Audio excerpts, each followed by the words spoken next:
Assalamualaikum warahmatullahi wabarakatuh. Nama saya Muhammad Haikal Azri bin Azhar. Nombor matrik H21A2878.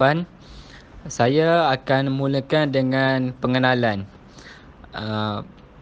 Perniagaan yang kami jalankan adalah menjual biskut. Jenis perniagaan ialah rakan kongsi. Yang kedua, faktor yang membuat keputusan adalah strategi, kualiti dan teknologi. Lokasi yang kami gunakan adalah platform internet. Tarikh kami bermula adalah 16 November 2021. Prospek masa depan, kami rakan kongsi akan berjaya merealisasikan perniagaan dengan keuntungan yang agak lumayan. Yang kedua, bersedia untuk menarik pelanggan dalam projek pengeluaran, pengkomersialan dan pemasaran produk. Yang ketiga, produk dan perkhidmatan yang ditawarkan oleh kami adalah 2 hingga 5 kali berkualiti. Yang keenam, elemen dalam talian yang digunakan video, gambar. Itu sahaja daripada saya. Sekian, terima kasih.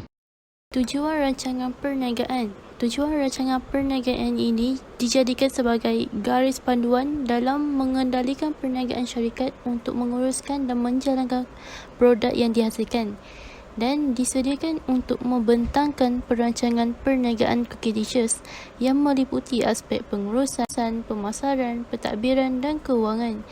Rancangan perniagaan ini juga dapat meyakinkan banyak pihak bagi memberi kerjasama dan seterusnya membuat pelaburan kewangan kepada syarikat kami. Penggunaan platform online juga turut digunakan bagi memperkenalkan produk di pasaran seperti WhatsApp, Instagram dan Facebook. Latar belakang perniagaan. Cookielicious Enterprise telah ditubuhkan pada 14 Oktober 2021 di bawah Akta Pendaftaran Perniagaan 1956 Pindaan 2001. Perniagaan Cookielicious ini adalah milik perkongsian dengan aktiviti perniagaan iaitu pemasaran atau pengeluaran cookies di Malaysia. Perniagaan Cookielicious juga membuka akaun SME Bank untuk membuat pinjaman perniagaan. Ini bertujuan untuk memenuhi semua keperluan perniagaan. Cookielicious Enterprise juga telah didaftarkan pada 14 Oktober 2021 dengan nombor pendaftaran PG003 6918W. Hai, Assalamualaikum. Ini adalah rakan kongsi yang telah kami bina iaitu Muhammad Fikri bin Haji Hussein, Siti Nur Hafizah binti Hashim, Siti Nur Fatihah binti Abdul Malik, Muhammad Najmi bin Ramli, Muhammad Haikal Azri bin Azhar dan saya ialah Muhammad Azrul bin Azmi. Rakan kami telah berkongsi untuk menjayakan bisnes menjual cookies ini. Sekian, terima kasih. Rancangan perniagaan kumpulan kami mempunyai teras iaitu visi, misi dan objektif.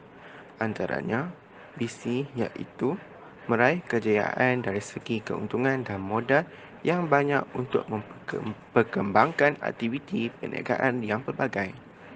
Tujuannya ialah untuk mendidik pelajar bagi mengenal pasti hal-hal berkaitan perniagaan. Selain itu, visi pula ialah memaksimumkan hasil keuntungan perniagaan dari jumlah keseluruhan modal yang digunakan untuk mendidik pelajar peka terhadap peluang-peluang yang terdapat dalam perniagaan. Dan objektifnya pula ialah memaksa pelajar untuk meletakkan matlamat yang jelas serta melakukan penanda aras. Lokasi rancangan perniagaan iaitu secara atas talian menggunakan media platform digital seperti Instagram, Facebook dan berkongsi perniagaan melalui aplikasi WhatsApp, melakukan hantaran. Hal ini digunakan kerana disebabkan wabak penyakit COVID-19 yang melanda seluruh negara menyebabkan perniagaan dijalankan secara atas talian. Jenis bangunan, kemudahan, infrastruktur dan kos yang dijalankan secara kecil-kecilan iaitu pelajar baru sahaja memulakan perniagaan dari rumah yang bermodalkan RM180 Malaysia yang mampu menghasilkan sebanyak 20 balang. Jadual ini menunjukkan kos-kos sepanjang perniagaan yang berlangsung, iaitu modal setiap ahli kumpulan mengeluarkan RM30 Malaysia. Dengan penjualan harga sebalangnya sebanyak RM13. Untuk untung sebalang adalah RM4 dan untung keseluruhannya ialah RM80. Cetak organisasi yang terdiri daripada ketua iaitu Muhammad Haikal Azri bin Azhar, perakaunan iaitu Siti Nur Hafizah binti Hisham, operasi iaitu Siti Nur Fatihah binti Abdul Malik, jualan Muhammad Azrul bin Azmi dan pemasaran iaitu Muhammad Fikri bin Haji Hussein dan Muhammad Najmi Fitri bin Ramli. Jadual tugas dan tanggungjawab terbagi kepada 5 iaitu ketua akaun operasi jualan dan pemasaran. Ketua untuk memastikan setiap jawatan yang diberikan melakukan kerja dengan penuh tanggungjawab, mengatur dan menyelaras organisasi, mewakili seluruh organisasi pada acara tertentu. Selain itu, akaun pula ialah memastikan kewangan diurus dengan cekap dan berkesan, menguruskan bayaran kepada bahagian operasi untuk membeli barangan produk.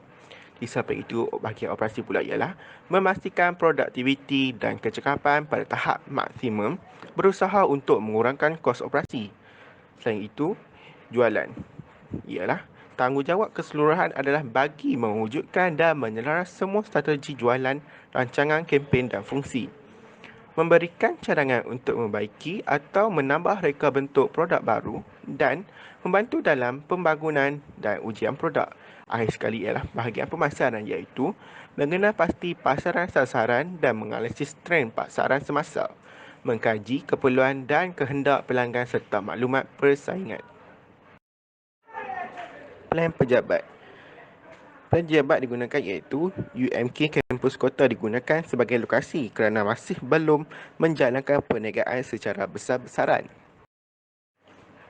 Belanjawan pentadbiran seperti yang kita lihat iaitu kalkulasi sendirian berhad, belanjawan belanja jualan dan pentadbiran bagi tahun 21 daripada bulan Oktober dan November. Seperti yang kita lihat iaitu belanjawan iaitu membeli produk yang sedia ada sebanyak RM250 Malaysia.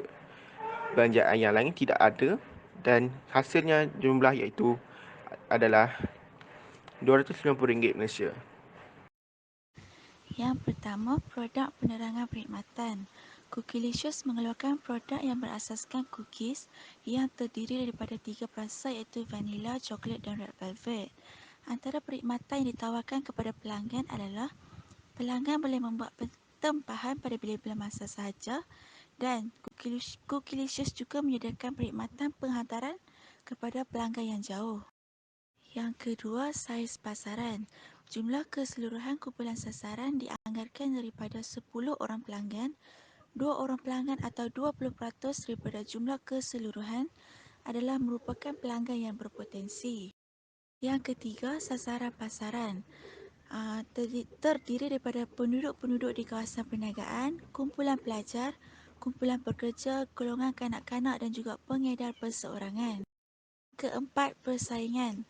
Terdapat beberapa pengusaha kecil-kecilan yang turut mengusahakan produk yang sama, iaitu cookies leleh ini.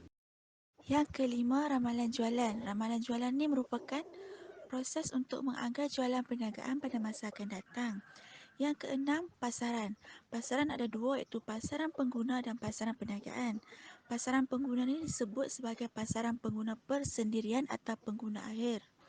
Pasaran perniagaan pula ialah semua organisasi yang membeli produk untuk digunakan dalam pengeluaran produk yang baru atau tujuan untuk menjual semula pada kadar keuntungan. Yang ketujuh, strategi pemasaran. Ada 4 iaitu promosi, lokasi, harga dan produk. Dan terakhir iaitu yang ke-8, permulaan pemasaran dalam talian. Ada 4, pemasaran bermaklumat, aplikasi mudah alih, saluran media sosial dan juga pemasaran email.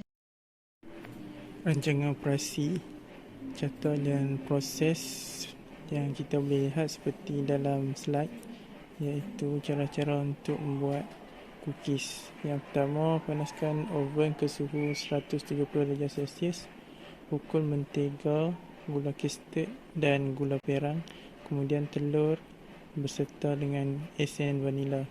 Kemudian masukkan tepung, baking soda dan garam, diikuti badam yang dicincang dan coklat chips dan kacau rata.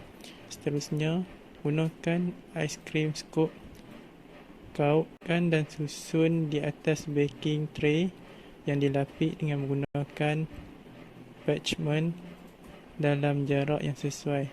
Akhir sekali, bakar selama 10 hingga 15 minit. Seterusnya ialah unit pengeluaran atau operasi. Cookies Lizen beroperasi selama 12 jam sehari, iaitu dari pukul 10 pagi sehingga 10 malam. Ia beroperasi pada hari Ahad hingga Khamis. Selain itu, masa penghantaran barang bermula pada jam 2 petang sehingga 4.30 petang. Susun atur ruang operasi merujuk kepada susunan kedudukan mesin, peralatan dan segala keperluan yang ada dalam ruang operasi. Usahawan hendaklah menyatakan faktor-faktor utama yang diambil kira dalam merancang susunan atur sesuai untuk keperluan operasi perniagaan dan sertakan pelan grafik susun atur ruang operasi. Overhead operasi. Overhead merujuk kepada perbelanjaan perniagaan yang tidak dikaitkan secara langsung dengan mencipta produk atau perkhidmatan. Overhead ialah sebarang perbelanjaan yang ditanggung untuk mengekalkan perniagaan sementara tidak disambung secara khusus kepada produk atau perkhidmatan, iaitu seperti cas penghantaran, elektrik dan kredit telefon. Yang terakhir ialah strategi perniagaan atas talian. Kami menggunakan media sosial iaitu melalui Instagram untuk menjual produk biskut ini. Kami memilih media sosial tersebut kerana kami yakin bahawa ianya salah satu aplikasi yang popular masa kini. Dengan adanya media sosial ini, kami dapat mengadakan promosi jualan produk biskut kami dengan membuat video serta mewarnai gambar biskut tersebut di laman sosial itu. Di sini, para pengguna terutamanya Instagram akan dapat melawati Instagram kami untuk melihat produk yang dimaknai. Melalui itu, pelanggan dapat membelinya dengan mudah dengan hanya klik pautan WhatsApp dan terus berhubungi dengan kami. Pertama, kos pelaksanaan projek. Kos pelaksanaan projek ni merupakan kos yang terlibat bagi membiayai keperluan-keperluan untuk memulakan aset perniagaan. Yang pertama, keperluan aset tetap. Yang kedua, keperluan modal kerja. Yang ketiga, lain-lain perbelanjaan. Dan yang keempat, perbelanjaan luar jangka. Yang kedua, sumber kewangan. Sumber kewangan ini merupakan modal pelaburan risiko yang digunakan untuk memulakan perniagaan baru. Dia terdapat dalam modal equity dan juga modal hutang. Yang ketiga, jadual susut nilai. Susut nilai ni keusangan dan kejatuhan nilai atau kos bagi aset tetap. Perniagaan Cookilicious ini membeli mesin dengan harga RM10,000. Kadar peratus susut nilai dianggar sebanyak 20% setahun. Susut nilai tahunan dikira mengikut kaedah baki perkurangan selama 3 tahun. Yang keempat, jadual pelunasan pinjaman. Jadual ini merupakan jadual yang memberikan maklumat pembayaran berkala untuk pinjaman pelunasan, termasuk jumlah pinjaman, kadar faedah, tempoh hingga matang, tempoh pembayaran dan kaedah pelunasan menentukan seperti apa jadual pelunasan. Yang kelima, jadual pembayaran balik sewa beli. Aktiviti menyewa barangan dengan option untuk membeli barangan. Contohnya, anda adalah penyewa dan syarikat yang membiayai barang-barang tersebut adalah pembiaya dan juga pemilik. Hak milik akan berpindah kepada penyewa selepas semua ansurans dijelaskan oleh penyewa. Yang keenam, aliran tunai pro forma. Penyata aliran tunai adalah dokumen perniagaan yang disediakan untuk memberikan gambaran mengenai aliran tunai purata syarikat dalam tempoh yang tertentu. Yang ketujuh, pro forma kunci kira-kira. Kunci kira-kira ni dia memberi gambaran secara ringkas mengenai kedudukan kewangan sesebuah syarikat. Contoh dia aset, liability, equity pemilik. Okey, aset ni merupakan Harta yang dimiliki oleh sesebuah perniagaan seperti wang tunai, stok barang niaga, penghutang, mesin dan kenderaan. Aset terdiri daripada dua, iaitu aset semasa dan aset bukan semasa. Okey, yang kedua, liability. Liability ini merupakan tanggungan hutang perniagaan kepada pihak luar yang perlu dijelaskan. Dia terdiri daripada dua, iaitu liability semasa dan liability bukan semasa. Liability semasa ni jangka masa pendek, iaitu tempoh dia setahun. Dan liability bukan semasa mempunyai tempoh masa yang lebih panjang, iaitu lebih daripada 1 tahun. Okey, yang ketiga, equity pemilik. Dia merupakan sebahagian daripada aset perniagaan yang dibaiki oleh pemilik syarikat atau pelabur. Yang terakhir, yang ke-8, untung dan rugi. Okey, untung ni adalah lebihan hasil jualan setelah ditolak kos-kos yang terlibat. Ada dua jenis untung, iaitu untung bersih dan untung kasar. Rugi pula ialah tak memperoleh keuntungan hasil daripada jualan dalam organisasi. Seterusnya, saya akan sambung dengan kesimpulan atau perumusan. Fakta ataupun maklumat penting yang perlu ada adalah latar belakang perniagaan, latar belakang pemilik dan latar belakang projek yang dicadangkan.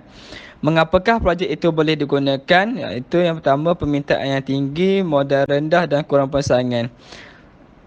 Itu sahaja daripada saya. Sekian, terima kasih.